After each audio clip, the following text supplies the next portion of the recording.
Mummy हरवली का? गुंजनची mummy गच्चीवर आली होती तर गुंजनला सापडाय ना, तर मम्मी कुठे आहे म्हणून शोधायला लागली बघा ती. गुंजन आणि पप्पा आहे ना तिच्या मम्मीला शोधायला लागले गच्चीवर. कुठे गेली बघू आपण आता. गच्चीवर कुठं दिसत नाही गुंजन. तर बाळा मम्मी कुठे गेली? इकडे दिसती का बरं? दिसती मम्मी? गुंजनची मम्मी काही दिसाय ना.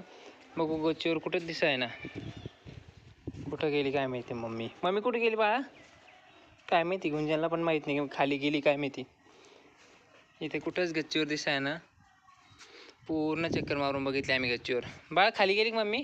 बहुतेक दरवाजातून खाली गेलेली आहे. चला मग आता आम्ही. गुंजन मम्मी खाली गेली वाटतं आहे ना? खाली गेली ना? बरं ठीक आहे, जाऊ दे. गुंजनची मम्मी आहे ना गच्चीवर आली होती पण आम्हाला न सांगता खाली गेली वाटतं. आम्ही पण खाली चाललो आता. बाय कर बाळा. बाय. चला आपण पण खाली जाऊ आता मम्मीकडं.